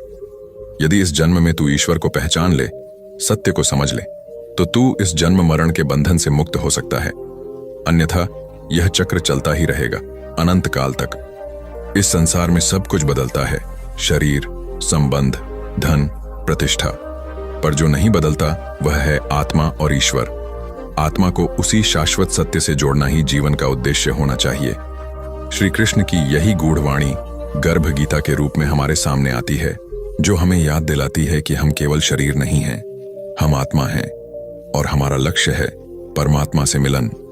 गर्भ गीता इस बात का भी उद्घोष करती है कि मृत्यु जीवन का अंत नहीं है, यह केवल एक शरीर का त्याग है, आत्मा का नहीं। जिस प्रकार मनुष्य पुराने वस्त्रों को त्याग कर नए वस्त्र धारण करता है, उसी प्रकार आत्मा एक शरीर को छोड़कर दूसरे शरीर को धारण करती है। मृत्यु से डरना नहीं चाहिए, बल्कि जीवन को इस प्रकार जीना चाहिए कि मृत्यु के बाद आत्मा ऊर्ध्वगामी हो सके। श्री कृष्ण आत्मा से कहते हैं कि तू भय मत कर, तू मेरा अंश है, मुझसे कभी पृथक नहीं हो सकता। यह संसार असत्य नहीं है, पर यह तुझसे सत्य को छिपाता है। इसीलिए संसार में रहते हुए भी आत्मा को अपने वास्तविक स्वरूप को पहचानना है। गर्भ गीता इस चेतना की शक्ति का भी बोध कराती है कि आत्मा यदि चाहे तो अपने प्रारब्ध को बदल सकती है। वह अपने संकल्प और साधना से अपने जीवन की दिशा मोड़ सकती है। ईश्वर हर पल उसके साथ है। वह केवल प्रतीक्षा कर रहे हैं कि आत्मा उन्हें पुकारे, उन्हें अपना बनाए। इसीलिए श्री कृष्ण अंत में आत्मा से यही कहते हैं, हे आत्मन, यदि तू जन्म के बाद भी इस वाणी को स्मरण रखे, यदि तू इस संसार की माया को पार कर सके, तो मैं तुझे मुक्त कर दूंगा। मैं तुझे अपने परम धाम में ले चलूंगा, जहां न जन्म है न मृत्यु, केवल शांति और आनंद है। गर्भ गीता केवल आत्मा और परमात्मा का संवाद नहीं, वह जीवन के रहस्यों का उद्घाटन है। वह जीवन, मृत्यु, पुनर्जन्म, कर्म, मोक्ष, माया और भक्ति का एक ऐसा समन्वय है जो जीवन को दिशा देता है। यह वह दिव्य वाणी है जो आत्मा को अंधकार से प्रकाश की ओर, भ्रम से सत्य की ओर और मृत्यु से अमृतत्व की ओर ले जाती है। जो भी इस वाणी को हृदय से सुनता है, समझता है और जीवन में उतारता है, वह अवश्य ही अपने जीवन को धन्य करता है और मोक्ष के मार्ग पर अग्रसर होता है। गर्भ गीता का ज्ञान कोई साधारण उपदेश नहीं है। यह उस स्थिति की अनुभूति है जब आत्मा पूरी तरह ईश्वर के सान्निध्य में होती है। वह अवस्था दुर्लभ है, क्योंकि जीवन के बाद की यात्राओं में केवल गर्भ ही ऐसा स्थान है जहां आत्मा पूरी तरह शुद्ध और मुक्त होती है।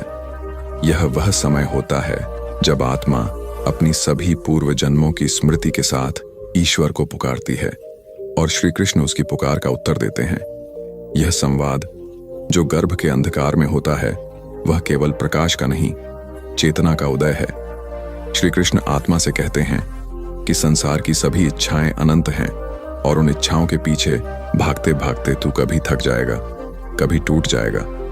तुझ में शांति केवल तभी आएगी जब तू उन इच्छाओं का त्याग करेगा और मुझे अपना सब कुछ मान लेगा। जब तक तू चाहता रहेगा, भटकता रहेगा, लेकिन जिस दिन तू समर्पण करना सीख लेगा उसी दिन तुझे वह प्राप्त होगा जिसकी तूने कल्पना भी नहीं की होगी। गर्भस्थ आत्मा इस वाणी को सुनते हुए बार बार प्रण करती है कि वह जन्म लेने के बाद ईश्वर की राह को नहीं छोड़ेगी। वह अपने कर्तव्यों को भी निभाएगी और ईश्वर को भी स्मरण करेगी। परंतु श्री कृष्ण उसे सावधान करते हैं कि संसार में कदम रखते ही माया की एक सघन परत तुझ पर चढ़ेगी। तू माता पिता, संबंधी, समाज और दुनिया के स्वरूपों में उलझ जाएगा। तू भले ही उन्हें पहचान ले, परंतु उन्हें ही अंतिम सत्य मानकर भूल जाएगा कि तू कौन है और तेरा परम लक्ष्य क्या है। परमात्मा आत्मा से यह भी कहते हैं कि यदि तू जन्म के बाद मेरी वाणी को भूले तो मैं बार बार अवसर दूंगा, कभी किसी गुरु के रूप में, कभी किसी पुस्तक में, कभी किसी घटना के रूप में। मैं तुझे बार बार जगाने आऊंगा। तू चाहे जितना मुझे भूले, पर मैं तुझे नहीं भूलूंगा, क्योंकि तू मेरा अंश है। यह संसार भले ही तुझे छोड़ दे, पर मैं नहीं छोड़ूंगा। यह संवाद एक भावनात्मक यात्रा भी है। गर्भस्थ आत्मा जब श्री कृष्ण की वाणी सुनती है तो उसकी आंखें, यदि वह खुली होती, अश्रुपूरित होती। वह जानती है कि जन्म के बाद वह सब भूल जाएगी। वह जानती है कि यह वाणी केवल गर्भ तक सीमित रह सकती है, परंतु उसके भीतर एक संकल्प जागता है कि वह इस ज्ञान को स्मृति में रखेगी और उसका जीवन केवल भोग, दौड़ और तृष्णा में नहीं बीतेगा, बल्कि वह ईश्वर की ओर अग्रसर होगा। श्री कृष्ण कहते हैं, हे आत्मा, जब तू जन्म लेगा तो तुझे यह संसार आकर्षित करेगा। तुझे रंग बिरंगे खेलों में, रिश्तों में, स्वादों में और यश में रस आएगा, परंतु यह सब क्षणिक है। जो आज तुझे सुख देगा वही कल तुझे दुख देगा। यह संसार परिवर्तनशील है, यहां स्थायी कुछ भी नहीं। यदि तुझे स्थायित्व चाहिए तो मुझे पकड़, मेरा नाम ले, मेरी भक्ति कर, मेरा स्मरण कर। गर्भ गीता में यह भी बताया गया है कि आत्मा के साथ केवल उसके कर्म चलते हैं। न तो वह अपने माता पिता को साथ लाती है, न ही संपत्ति। यह शरीर जो उसे मिलने वाला है, यह भी केवल एक माध्यम है कर्म करने के लिए। आत्मा का कोई जात पात, धर्म, कुल या भाषा नहीं होती। यह तो केवल शरीर के साथ आने वाले सामाजिक पहचान है। आत्मा शुद्ध है, वह तो केवल ईश्वर की एक चिंगारी है। जन्म लेने से पूर्व आत्मा से श्री कृष्ण कहते हैं कि तू किसी विशेष उद्देश्य से भेजा जा रहा है। यह जन्म केवल जीवनयापन के लिए नहीं है, बल्कि यह तेरे आत्मनिर्माण का एक साधन है। तेरे कर्म तुझे ऊपर उठा सकते हैं या नीचे गिरा सकते हैं। तेरी संगति तुझे ईश्वर के पास भी ले जा सकती है या माया के बंधन में भी डाल सकती है। इसीलिए विवेक से चलना। यहां श्री कृष्ण आत्मा को यह भी बताते हैं कि इस संसार में जब तू जन्म लेगा तो तुझे कई कठिनाइयों का सामना करना होगा। तुझे अपमान सहने पड़ सकते हैं, तुझे धोखा मिल सकता है, तुझे अपनों से भी चोट मिल सकती है, परंतु हर परिस्थिति में तू मुझे याद रखना, क्योंकि जब तू मुझे स्मरण करेगा तब मैं तेरे हर दुख को शांत कर दूंगा। श्री कृष्ण आत्मा से कहते हैं कि जीवन में जो कुछ भी घटे वह तेरे ही कर्मों का परिणाम है। यदि तू किसी बात का कारण खोजेगा तो वह तुझ में ही मिलेगा। दूसरों को दोष मत देना, क्योंकि तेरी यात्रा तेरे कर्मों से संचालित होती है। जब तू इसे समझ जाएगा तब तू शिकायत नहीं करेगा, बल्कि आत्मनिर्माण पर ध्यान देगा। गर्भ गीता के इस संवाद का एक और गहरा पक्ष है माता का महत्व। श्री कृष्ण बताते हैं कि जिस गर्भ में तू पल रहा है वह केवल तेरा शारीरिक स्थान नहीं है, वह तेरा पहला आश्रम है। माता की भावनाएं, विचार, आचरण, आहार और विचारधारा तुझ पर प्रभाव डालेगी। यदि वह सत्य, प्रेम, सेवा और भक्ति में होगी तो तू उसी का वाहक बनेगा। इसलिए माता का जीवन भी गर्भस्थ बालक के लिए साधना का माध्यम है। श्री कृष्ण यह भी बताते हैं कि जब आत्मा एक नए शरीर में प्रवेश करती है तो वह एक नए पाठ को पढ़ने आती है। यह पाठ पूर्व जन्म की अधूरी यात्रा का विस्तार होता है। यदि आत्मा उस मार्ग को याद रख सके तो वह जल्दी आगे बढ़ सकती है, लेकिन अधिकतर आत्माएं अपने लक्ष्य को भूल जाती हैं। और फिर से उसी चक्र में उलझ जाती हैं। संग्रह, प्रतिस्पर्धा, अहंकार और मोह। गर्भ गीता आत्मा को यह भी सिखाती है कि जीवन में सबसे बड़ा धर्म है आत्मा की रक्षा करना, और आत्मा की रक्षा का अर्थ है उसे पाप, अधर्म, अन्याय और माया से बचाना। यदि तू सत्य पर चलेगा, करुणा रखेगा, परोपकार करेगा, तो तेरे भीतर का प्रकाश कभी मंद नहीं होगा। पर यदि तू माया के जाल में खो जाएगा तो तुझे कई जन्मों तक इसी चक्र में भटकना पड़ेगा। यह संवाद आत्मा को चेताता है कि समय बहुत कम है, जीवन बहुत क्षणिक है। हर दिन जो बीतता है वह तुझे मृत्यु के करीब ले जाता है। मृत्यु कोई शत्रु नहीं है, परंतु यदि तू अनजाना रहेगा तो वह तुझे अंधकार में डाल देगी। परंतु यदि तू सजग रहेगा तो मृत्यु तुझे परम शांति की ओर ले जाएगी। इसीलिए जन्म से पहले ही यह समझ लेना आवश्यक है कि जीवन को कैसे जीना है। श्री कृष्ण आत्मा से यह भी कहते हैं कि जो भी जन्म लेता है उसका कोई न कोई उद्देश्य होता है। कोई कलाकार बनता है, कोई शिक्षक, कोई सेवक, कोई योद्धा, कोई संत, पर इन सभी रूपों में आत्मा वही रहती है। भूमिका भिन्न होती है पर खिलाड़ी एक ही होता है। यह ज्ञान आत्मा को भ्रम से बचाता है। वह जानती है कि उसका स्वरूप सदा एक सा है, शुद्ध, मुक्त, चैतन्य। जन्म लेने से पहले आत्मा यह जानती है कि इस बार उसे क्या करना है, किससे मिलना है, कौन सी शिक्षा लेनी है और कौन से पुराने कर्मों का फल भोगना है। वह श्री कृष्ण से कहती है कि मुझे स्मरण दिलाते रहना, मैं यदि भूल भी जाऊं तो मुझे मार्ग दिखाते रहना। और श्री कृष्ण उत्तर देते हैं, मैं तुम्हारे साथ रहूंगा, तुम्हारे हर भाव में, हर श्वास में। तुम चाहे मुझे देखो या ना देखो, मैं तुम्हारे भीतर रहूंगा, तुम्हारे अंतःकरण में। गर्भ गीता केवल एक आध्यात्मिक संवाद नहीं, यह एक रहस्यमयी चेतना है जो आत्मा को उसकी पहचान कराती है। वह आत्मा जो ईश्वर की गोद में पल रही है, वह ईश्वर से संवाद कर रही है, और यह संवाद हमारे लिए भी प्रेरणा है। यह बताता है कि हम सब कभी न कभी उस अवस्था में थे जब हमें सब कुछ ज्ञात था, जब हम सत्य के निकट थे, और यदि हम चाहें तो उस स्मृति को पुनः जागृत कर सकते हैं। जन्म केवल एक शुरुआत नहीं, यह आत्मा का नवीन संकल्प है। यह उस यात्रा का पुनरारंभ है जो सत्य की खोज में निकली है। गर्भ गीता इस बात का बोध कराती है कि जीवन को ईश्वर की ओर मोड़ना ही असली सफलता है, अन्यथा यह जीवन केवल एक मृग तृष्णा बनकर रह जाएगा। श्री कृष्ण अंत में आत्मा से कहते हैं, हे आत्मन, जब तू जन्म लेगा तो संसार तुझसे बहुत कुछ मांगेगा, तुझसे अपेक्षाएं होंगी, तुझे परखा जाएगा, तुझे कभी सराहा जाएगा, कभी ठुकराया जाएगा, पर तू सब कुछ सह लेना, सब कुछ समझ लेना और अंततः मेरी ओर लौट आना, क्योंकि मैं तुम्हारा आदि भी हूं और अंत भी। यह संवाद यहीं समाप्त नहीं होता, बल्कि यह जीवन भर चलता है। श्री कृष्ण की यह गर्भवाणी हमारे भीतर गूंजती रहती है, बस हम उसे सुन नहीं पाते। यदि हम शांत हों, यदि हम एकांत में जाकर अपने भीतर झांकें, तो वह वाणी फिर से सुनाई दे सकती है। वह कहेगी, तू मेरा है, तू मुझसे दूर नहीं है, जाग, चेत और चल पड़ मेरी ओर। अभी तक जो संवाद आत्मा और श्री कृष्ण के बीच गर्भ में हुआ, वह केवल आरंभिक चेतना का स्पर्श था। जब आत्मा गर्भ के तीसरे महीने में प्रवेश करती है, तब उसकी चेतना और अधिक विकसित होती है। अब वह केवल सुनती नहीं, अनुभव भी करने लगती है, और श्री कृष्ण की वाणी अब उसे और गहराई से स्पर्श करती है। श्री कृष्ण कहते हैं, हे आत्मन, अब समय आ गया है कि तू केवल मेरी बात को न सुने, बल्कि उसे अपने चित्त में अंकित कर ले। जो वाणी अब तक तुझे मधुर लग रही थी, वही अब तेरा आचरण बननी चाहिए। तू आने वाले जीवन के लिए एक दृढ़ निश्चय कर ले कि चाहे जितनी भी बाधाएं आएं, तू मेरे मार्ग से नहीं डिगेगा। आत्मा कहती है, प्रभु, मैं तो अब तक केवल शांति में था।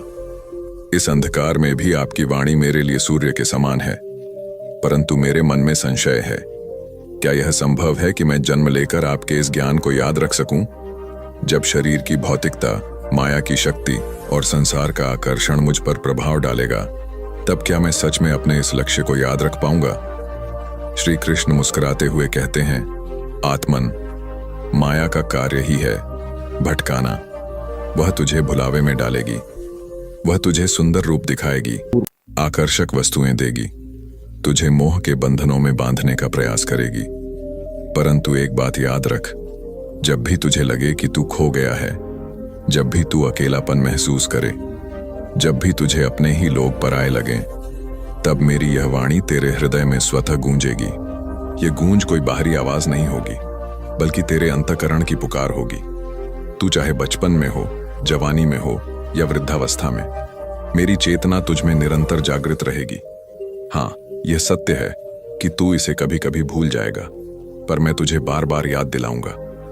कभी किसी संत के वचन में, कभी किसी कठिनाई में, कभी किसी प्रेमपूर्ण स्पर्श में और कभी किसी बच्चे की मुस्कान में मैं तुझसे संवाद करूंगा। हे आत्मन, अब तुझे जानना चाहिए कि तेरा जीवन केवल तेरा नहीं होगा। तू जिस परिवार में जन्म लेगा, वहां तेरे जन्म का एक विशेष कारण होगा। शायद तेरे माध्यम से किसी के जीवन में आशा का संचार होगा। शायद तू किसी अधूरे कर्म को पूर्ण करेगा। शायद तू किसी का उद्धार करेगा या स्वयं को उबारने के लिए जन्म ले रहा है। इसलिए किसी भी परिस्थिति को तुच्छ मत समझना। हर क्षण महत्वपूर्ण है। आत्मा अब और भी भावुक हो जाती है। वह कहती है, प्रभु, आप कहते हैं कि हर जन्म एक कारण से होता है, तो क्या यह भी सत्य है कि मेरे इस जीवन में भी कुछ पुराना अधूरा रह गया था जो अब पूरा होगा? क्या यह भी संभव है कि मुझसे पूर्व जन्म में कोई भूल हुई हो जिसे सुधारने का यह अवसर है? श्री कृष्ण कहते हैं, हाँ आत्मन, तेरे जन्म का यही मुख्य उद्देश्य है। जीवन एक सतत प्रक्रिया है। यह आत्मा की यात्रा है जो अपने अपूर्ण ज्ञान, अपूर्ण प्रेम और अपूर्ण भक्ति को पूर्ण करने के लिए बार बार लौटती है। तेरे इस जन्म में तुझे 3 चीजों पर विशेष ध्यान देना होगा: सत्य का आचरण, करुणा की अनुभूति और भक्ति का समर्पण। सत्य का आचरण तुझे अडिग बनाता है। यह तुझे हर परिस्थितियों में दृढ़ रहने की शक्ति देता है। करुणा तुझे संसार के प्रति संवेदनशील बनाती है, तुझे स्वार्थ से मुक्त करती है। और भक्ति तुझे मेरे साथ जोड़ती है, जो इस जीवन की परम उपलब्धि है। यदि तू इन तीनों को साध ले तो तेरा यह जन्म सफल हो जाएगा। गर्भ में पल रही आत्मा अब यह अनुभव करती है कि उसके चारों ओर जो शारीरिक निर्माण हो रहा है वह केवल एक आवरण है। असली निर्माण तो उसकी चेतना का है। श्री कृष्ण अब उसे स्मरण कराते हैं कि शरीर केवल एक साधन है, आत्मा का वाहन है। इसका उपयोग कर्मों की सिद्धि के लिए करना चाहिए, न कि भोगों की तृप्ति के लिए। आत्मा पूछती है, प्रभु, जब मैं जन्म लूंगा और माता पिता मुझे संसार की शिक्षा देंगे, तो क्या मुझे उनसे भी आपकी अनुभूति होगी? श्री कृष्ण कहते हैं, यदि तेरे माता पिता धर्म में स्थित होंगे, यदि वे सत्य, प्रेम और भक्ति के मार्ग पर होंगे, तो तू उनके माध्यम से मुझे पहचानेगा। परंतु यदि वे स्वयं अज्ञान के अंधकार में होंगे, तो तुझे स्वयं अपने मार्ग को खोजना होगा। तुझे स्वयं अपनी चेतना को जागृत करना होगा। हे आत्मन, संसार में अनेक आत्माएं सोई रहती हैं। वे केवल शरीर का भोग करती हैं, केवल संग्रह करती हैं और अंततः मृत्यु के भय में जीती हैं। परंतु तू एक जागृत आत्मा है। तू इस गर्भ में जागरूक है। यह तेरा विशेष सौभाग्य है। तू इस जागरूकता को जन्म के बाद भी बनाए रखना, यही तेरी साधना है। श्री कृष्ण अब आत्मा को उसके आगामी जीवन की झलक दिखाते हैं। वह बतलाते हैं कि तू एक ऐसा जीवन पाएगा जहां तुझे अनेक विकल्प मिलेंगे: सत्य या असत्य, मोह या मोक्ष, क्रोध या क्षमा, लोभ या संतोष। हर क्षण तुझे चुनना होगा। हर निर्णय तुझे या तो ईश्वर के समीप लाएगा या दूर करेगा। अब आत्मा धीरे धीरे समझने लगती है कि जीवन कोई खेल नहीं, यह एक तप है, एक परीक्षा है, एक अवसर है अपने उस दिव्य स्वरूप को पुनः जागृत करने का। यह जानकर आत्मा श्री कृष्ण से विनती करती है, प्रभु, मेरी बुद्धि को सदैव स्थिर रखना, मुझे विवेक देना ताकि मैं सन्मार्ग पर चल सकूं। जब मेरे सामने मोह खड़ा हो तो आप मेरी रक्षा करना। जब मैं अकेला हो जाऊं तो आप मेरी संगति बन जाना। श्री कृष्ण स्नेहपूर्वक उत्तर देते हैं, आत्मन, मैं सदा तेरे साथ रहूंगा। मैं केवल तेरे भावों में नहीं, तेरे कर्मों में भी उपस्थित रहूंगा। जब तू किसी भूखे को भोजन देगा, मैं वहां रहूंगा। जब तू किसी दुखी को सांत्वना देगा, मैं तेरे शब्दों में बोलूंगा। जब तू रात को अपने अंतरात्मा से संवाद करेगा, मैं वहां उत्तर देने आऊंगा। यह संवाद अब आत्मा को संपूर्ण रूप से एक नवीन ऊर्जा से भर देता है। उसे अब जन्म का भय नहीं है। अब वह जानती है कि वह अकेली नहीं है। वह जिस जीवन में प्रवेश करने जा रही है वह केवल संघर्ष नहीं, एक सेवा है, एक प्रेम है, एक आध्यात्मिक यात्रा है। आत्मा अब मां की धड़कनों को सुनती है, उसकी भावनाओं को अनुभव करती है। वह देखती है कि मां मंदिर में दीप जला रही है, भगवान को प्रणाम कर रही है, शांत संगीत सुन रही है, सुंदर विचारों को पढ़ रही है। तब आत्मा को समझ में आता है कि यह मां कोई साधारण स्त्री नहीं, वह भी एक तपस्विनी है जो उसे अपने भीतर ईश्वर तक पहुंचा रही है। श्री कृष्ण आत्मा से कहते हैं, देख आत्मन, तू जिस मां के गर्भ में है वह केवल तेरा शरीर नहीं बना रही, वह तुझे धर्म का आधार भी दे रही है। उसकी भावनाएं तेरे संस्कारों का बीज बनेंगी। उसका संयम, उसकी भक्ति, उसका स्नेह, यह सब तुझ में जन्म के साथ समाहित हो जाएगा। इसलिए उसे आदर पूर्वक देख। अब आत्मा श्री कृष्ण से अंतिम प्रश्न पूछती है, प्रभु, जब मैं इस गर्भ से बाहर निकलूंगा और रोऊंगा तो क्या वह मेरा संसार से परिचय होगा? श्री कृष्ण कहते हैं, हाँ आत्मन, वह रोदन केवल सांस लेने का नहीं, वह इस बात का संकेत होगा कि तू अब संसार के रंगमंच पर आ गया है। वह रोदन तुझे यह याद दिलाएगा कि तू यहाँ क्रीड़ा करने नहीं, साधना करने आया है। वह तेरा पहला जागरण होगा, पहला संकेत कि अब तुझे मेरी बातें याद रखनी है और अपने मार्ग पर बढ़ना है। और फिर श्री कृष्ण कहते हैं, अब तेरा समय समीप है, तू इस गर्भ से बाहर जाएगा। यह मेरा अंतिम उपदेश नहीं, आरंभिक वाणी थी।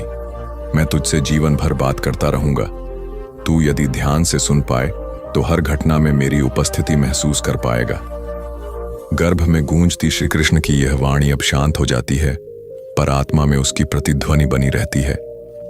अब वह शरीर के निर्माण की अंतिम अवस्था में प्रवेश करती है। अब वह केवल एक बच्चा नहीं, वह एक दिव्य ज्योति बन चुका है जो संसार में कुछ विशेष करने आया है। जैसे ही नवमास पूर्ण होते हैं, गर्भ के भीतर का अंधकार एक नया प्रकाश अनुभव करता है। अब तक जो आत्मा केवल भीतर की दिव्य वाणी को सुन रही थी, वह अब बाहर की दुनिया में पदार्पण के लिए तैयार हो चुकी है। श्री कृष्ण की वाणी जो 9 महीनों तक उसके चित्त में गूंजती रही, अब जन्म के क्षणों में एक नई शक्ति का रूप धारण कर चुकी है। जन्म के साथ ही जब बालक अपनी पहली चीख के साथ इस संसार में आता है, तब वह केवल वायु में प्राण भरने की प्रक्रिया नहीं होती, बल्कि वह उस आत्मा का प्रण होता है कि वह श्री कृष्ण के वचनों को जीवन भर अपने भीतर सुरक्षित रखेगा। परंतु संसार का प्रभाव तत्काल ही प्रारंभ हो जाता है। माता पिता की चिंता, परिजनों की अपेक्षाएं, समाज की रीति नीतियां, ये सभी उस नन्ही आत्मा पर धीरे धीरे एक आवरण की भांति छाने लगते हैं। शिशु अब संसार के रंगमंच पर है। उसकी आंखें खुलती हैं, परंतु वह पहले दिन की कोई भी बात नहीं समझ पाता। वह मुस्कुराता है, कभी रोता है, कभी हंसता है, परंतु भीतर कहीं एक कोना है जहां श्री कृष्ण की वाणी अब भी प्रतिध्वनित हो रही है। यह प्रतिध्वनि अब उसके स्वप्नों में बोलती है, उसकी दृष्टि में झलकती है और कभी कभी उसकी निष्कलुष मुस्कान में स्पष्ट हो जाती है। समय बीतता है। बालक अब शिशु से बाल्यावस्था में प्रवेश करता है। वह अब चलना सीखता है, बोलना शुरू करता है और उसकी चेतना धीरे धीरे विकसित होती है। इस बीच उसकी मां उसे धार्मिक ग्रंथों की कहानियां सुनाती है। वह जब भी श्री कृष्ण की बाल लीलाओं की कथा सुनता है तो उसके भीतर एक विशेष कंपन होता है, मानो कोई अज्ञात स्मृति जागृत हो रही हो। एक दिन वह अपनी मां से पूछता है, मां, क्या श्री कृष्ण सच में माखन चुराते थे? मां मुस्कुराकर कहती है, हाँ बेटा, लेकिन वो चोरी नहीं, बाल लीलाएं थीं। वह माखन नहीं, लोगों का हृदय चुराते थे। बालक यह सुनकर हंसता है, पर भीतर से उसके मन में गूंजती है एक आवाज, मैं तुझ में हूं, तेरे साथ हूं। श्री कृष्ण की वाणी अब धीरे धीरे उसके विचारों में घुलने लगती है। जब वह किसी दूसरे बच्चे को गिरता देखता है और उठाकर हंसाता है, तो वह श्री कृष्ण की करुणा को जीवित करता है। जब वह किसी पशु को दुलारता है, तो वह श्री कृष्ण की समत्व दृष्टि को अपने व्यवहार में उतारता है। परंतु संसार की शिक्षा उसे जल्दी ही दूसरे मार्ग दिखाने लगती है। स्कूल, प्रतिस्पर्धा, नंबर, परीक्षा, ये सब उसे सत्य से धीरे धीरे दूर ले जाने लगते हैं। वह भी दौड़ में शामिल हो जाता है। प्रथम आने की चाह में वह अब परिश्रम करता है, परंतु इस भाग दौड़ में कभी कभी वह श्री कृष्ण की उस शांत वाणी को भूलने लगता है। एक दिन वह परीक्षा में असफल होता है। निराश होकर वह एकांत में बैठा रो रहा होता है। तब उसके भीतर से एक मृदु स्वर उठता है, हे आत्मन, असफलता अंत नहीं, अनुभव का आरंभ है। मैं तुझसे दूर नहीं गया, तू ही संसार की आवाजों में मुझे भूल गया है। यह स्वर उसे शांत कर देता है। वह जान जाता है कि श्री कृष्ण केवल मंदिरों में नहीं, न ही केवल ग्रंथों में हैं, बल्कि वे उसकी आत्मा में हैं। तब वह धीरे धीरे एक नया जीवन जीने लगता है। अब वह केवल अंकों के पीछे नहीं भागता, अब वह ज्ञान की गहराई में उतरना चाहता है। किशोरावस्था में प्रवेश करते ही उसका जीवन फिर एक बार बदलेगा। भावनाएं तीव्र होती हैं, आकर्षण बढ़ते हैं और अहंकार धीरे धीरे विकसित होता है। यही वह समय होता है जब मनुष्य स्वयं को ईश्वर से अलग समझने लगता है। वह सोचता है कि उसकी शक्ति ही सर्वोपरि है। वह अपने निर्णयों को सर्वोच्च मानने लगता है। ऐसे समय में एक दिन वह एक गहरी भूल कर बैठता है। वह किसी अपने का दिल दुखाता है और फिर पश्चाताप में डूब जाता है। रात को नींद नहीं आती, आंखों में अश्रु हैं। तभी श्री कृष्ण की वाणी फिर उसके अंतर्मन से गूंजती है, हे आत्मन, यदि तूने गलती की है तो क्षमा भी कर। सबसे पहले स्वयं को क्षमा कर। तू अभी भी वही है जिसमें मैं हूं। एक पग पीछे हटकर 2 पग आगे बढ़। यह वाणी उसे पुनः जीवन देती है। वह अगली सुबह उस व्यक्ति से क्षमा मांगता है और एक नई ऊर्जा के साथ दिन की शुरुआत करता है। अब वह जान चुका है कि जीवन में सबसे बड़ा धर्म है अपने सत्य स्वरूप की रक्षा करना। युवा अवस्था की दहलीज पर वह प्रेम का अनुभव करता है। वह किसी से गहरा जुड़ाव महसूस करता है। यह प्रेम उसे आनंद देता है, पर साथ ही उसमें एक भय भी होता है, खोने का भय। वह नहीं चाहता कि जिससे वह जुड़ा है वह उसे छोड़ दे, और यही भय उसे असुरक्षा और क्रोध की ओर ले जाता है। एक रात वह दुखी होकर प्रश्न करता है, प्रभु, क्या प्रेम में इतना पीड़ा होना आवश्यक है? श्री कृष्ण की वाणी आती है, जहां स्वामित्व है वहां प्रेम नहीं, अपेक्षा है। जहां अपेक्षा है वहां दुख सुनिश्चित है। प्रेम वह है जो दे और मुक्त करे। यदि तू किसी से प्रेम करता है तो उसे उसके मार्ग पर चलने दे। तू केवल उसका आशीर्वाद बन। यह उत्तर उसे चमत्कृत करता है। वह समझ जाता है कि प्रेम केवल पाने का नाम नहीं, देने की कला है। उस दिन से वह प्रेम में अधिकार नहीं, समर्पण ढूंढता है। समय बीतता है। अब वह एक उत्तरदायी जीवन में प्रवेश करता है। नौकरी, विवाह, परिवार सब उसके जीवन का हिस्सा बनते हैं। वह एक अच्छा पुत्र, पति, पिता बनता है। परंतु कभी कभी व्यस्तताओं में उलझकर वह अपने भीतर की उस वाणी को अनसुना कर देता है। परंतु एक दिन जब वह अपने बच्चे को गोद में लेकर श्री कृष्ण की बाल लीलाएं सुना रहा होता है, तो उसकी आत्मा फिर से उस कंपन को महसूस करती है, जैसे वह स्वयं को गर्भ में वापस अनुभव कर रहा हो। और तभी उसे अनुभव होता है कि जीवन एक चक्र है। अब वह वही कर रहा है जो उसकी मां ने किया था, श्री कृष्ण को अपने पुत्र में जागृत कर रहा है। उसे अब स्मरण होता है कि जो ज्ञान उसे गर्भ में मिला था वह केवल उसके लिए नहीं था। वह अब अगली पीढ़ी को स्थानांतरित करने का समय आ गया है। वह अब अपने जीवन को केवल भौतिक उपलब्धियों में नहीं बल्कि आत्मिक सेवा में बदल देता है। अब वह समाज के लोगों को श्री कृष्ण की गीता का संदेश सुनाने लगता है। वह बताता है कि आत्मा अनादि है, कर्म ही जीवन का आधार है और भक्ति ही मोक्ष का मार्ग है। उसकी वाणी में अब अनुभव है, उसकी आंखों में शांति है और हृदय में वही दिव्य वाणी जो गर्भ से साथ आई थी। वृद्धावस्था में वह एक बार फिर एकांत में बैठता है। उसका शरीर अब थक चुका है, परंतु आत्मा प्रफुल्लित है। वह आंखें बंद करता है और कहता है, प्रभु, आपने जो ज्ञान मुझे गर्भ में दिया था वह मैंने जीवन भर अपने कर्मों से व्यक्त किया। अब जब मेरा यह शरीर समाप्त हो रहा है, क्या आप मुझे पुनः अपनी गोद में लेंगे? श्री कृष्ण की वाणी गूंजती है, हे आत्मन, तू कभी मुझसे दूर नहीं गया था। तू अब फिर उसी प्रकाश में लौट रहा है जहां से तू आया था। तेरे इस जीवन ने उस गर्भ गीता को जीवन में उतारा है। अब तेरी यात्रा पूर्ण नहीं, एक नए आरंभ की ओर है।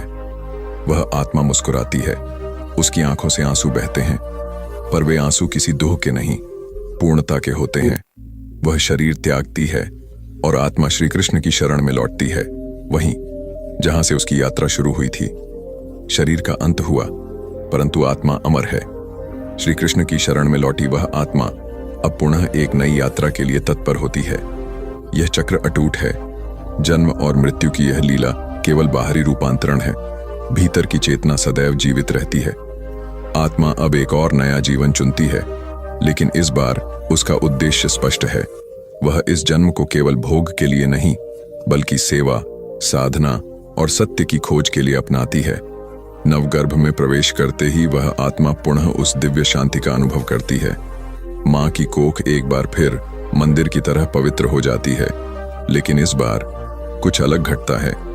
मां एक साध्वी है जिसने संन्यास नहीं लिया, परंतु संयम का जीवन अपनाया है। वह प्रतिदिन श्रीमद् भगवद गीता का पाठ करती है, श्री कृष्ण की स्तुति करती है और गर्भस्थ शिशु से वार्तालाप करती है। वह शिशु से कहती है, तू केवल मेरी संतान नहीं, तू श्री कृष्ण का आशीर्वाद है। तू इस जगत में कुछ विशेष उद्देश्य लेकर आया है। मैं तुझे संस्कारों से भर दूंगी। यह सुनकर आत्मा गर्भ में पुलकित हो उठती है। श्री कृष्ण की वाणी फिर एक बार उसके चारों ओर गूंजने लगती है। श्री कृष्ण कहते हैं, हे आत्मन, इस जन्म में तुझे न केवल अपने कर्मों का निर्वाह करना है, अपितु संसार को वह ज्ञान देना है जो तूने पूर्व जन्म में अर्जित किया। तू केवल श्रोता नहीं, अब वक्ता भी होगा। तू केवल साधक नहीं, पथ प्रदर्शक बनेगा। आत्मा मौन है, परंतु उसका मौन एक स्वीकार है। 9 माह तक वह गीता के श्लोकों में नहाई रहती है। मां के उच्चारण से उसकी चेतना में नया कंपन जन्म लेता है।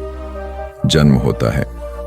इस बार जन्म एक ग्रामीण आश्रम में होता है, जहां हर प्रातः घंटियों की मधुर ध्वनि, यज्ञ की अग्नि, वैदिक मंत्रों की गूंज और एक दिव्य वातावरण बालक को घेर लेता है।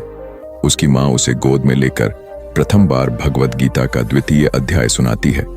नयनम छिंदंती शस्त्राणि नयनम दहति पावका।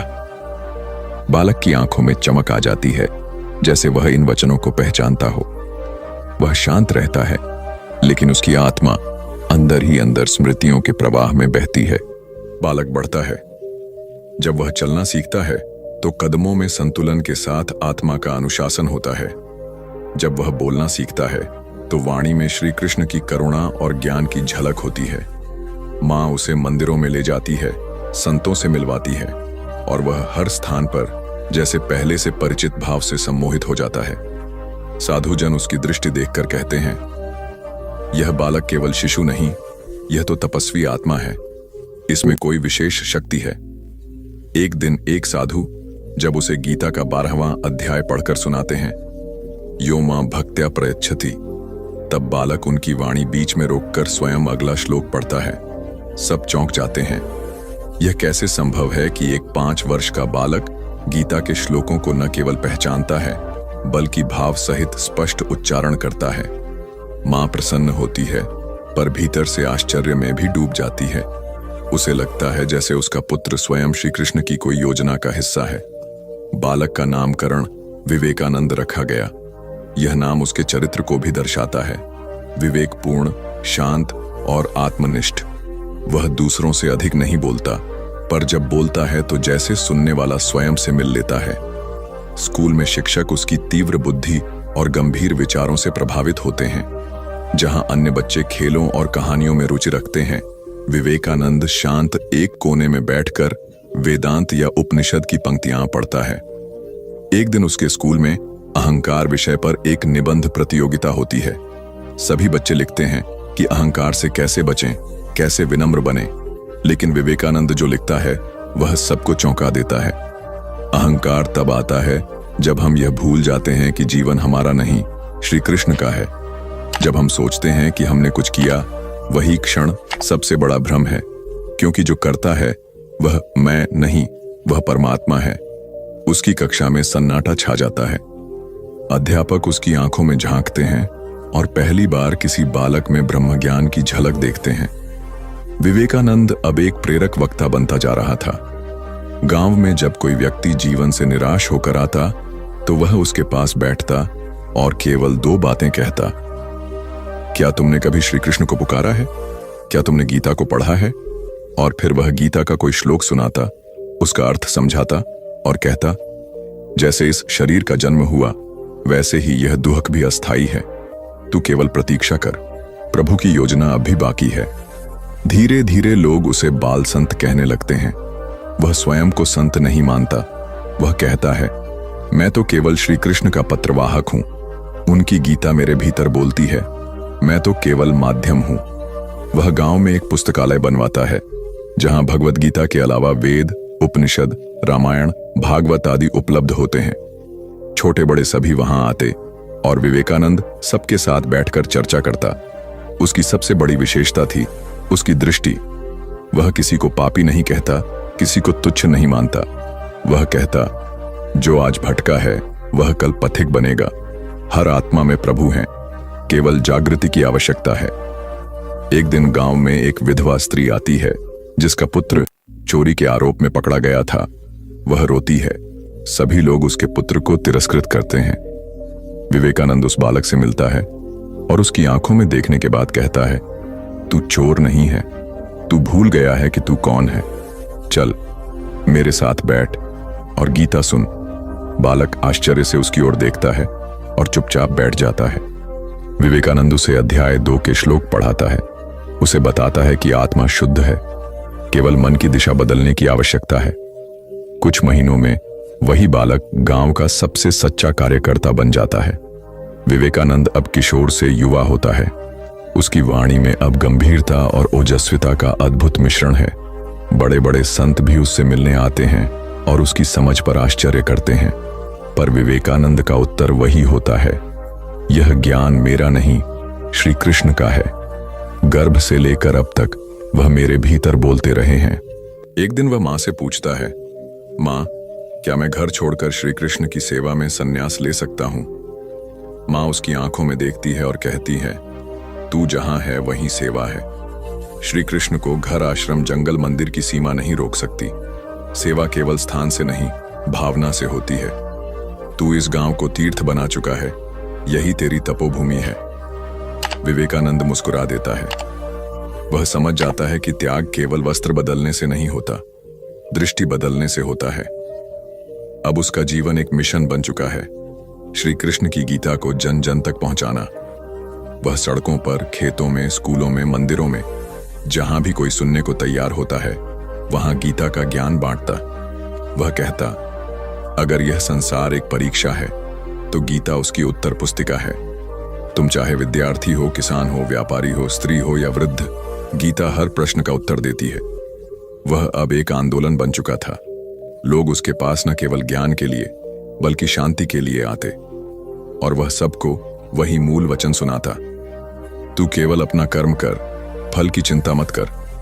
यह वाक्य वह ऐसे भाव से बोलता जैसे यह नया हो, जैसे श्री कृष्ण अभी अभी उसके कान में बोलकर गए हों। विवेकानंद अब 30 की उम्र पार करता है, जीवन अनुभवों से समृद्ध हो चुका है।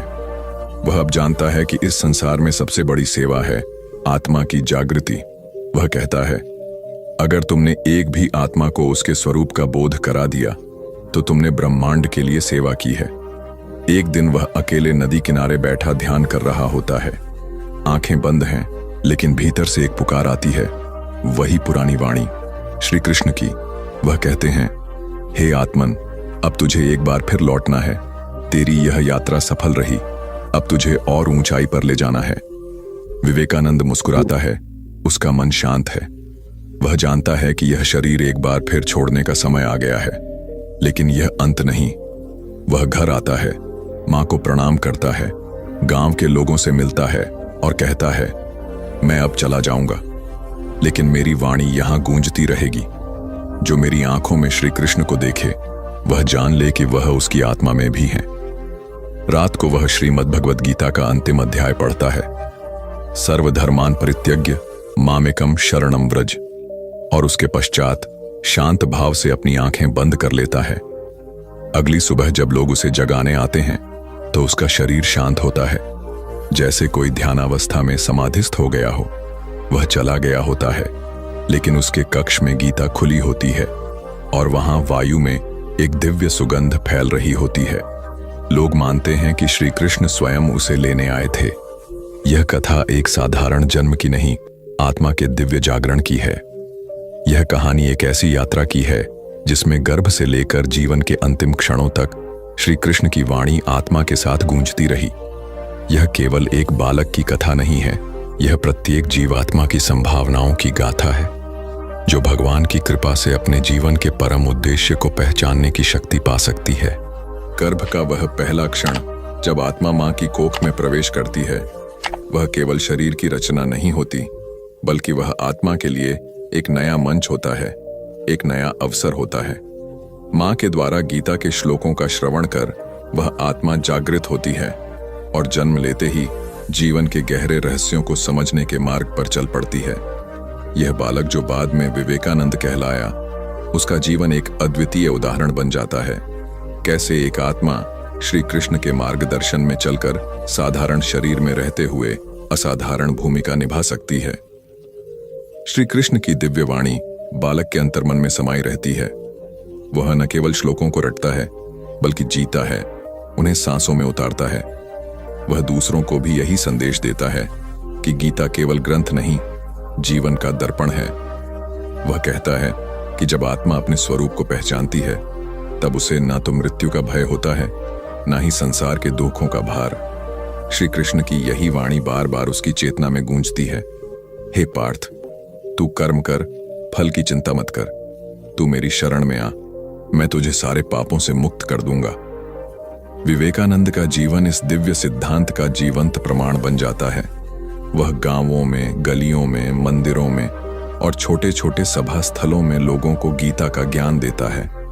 उसका एक ही उद्देश्य होता है, जन जन तक भगवान श्री कृष्ण की वाणी पहुंचाना, ताकि लोग केवल कर्म, मोह और माया में उलझे न रहें, बल्कि आत्मा के स्वरूप को पहचानें, जीवन के सच्चे उद्देश्य को समझें।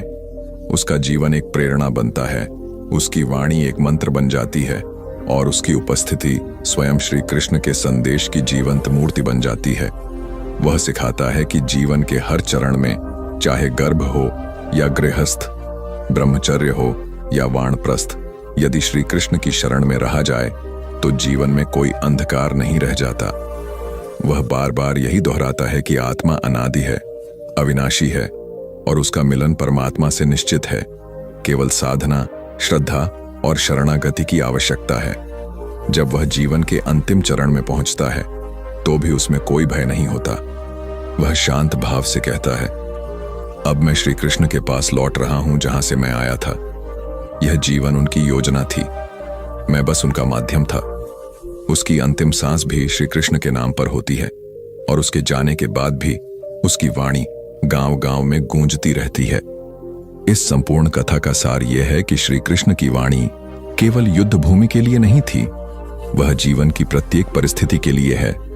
वह वाणी मां के गर्भ से लेकर जीवन के अंतिम क्षण तक हमारी आत्मा का मार्गदर्शन कर सकती है। श्रीमद् भगवद गीता केवल एक धार्मिक ग्रंथ नहीं, वह आत्मा का संविधान है।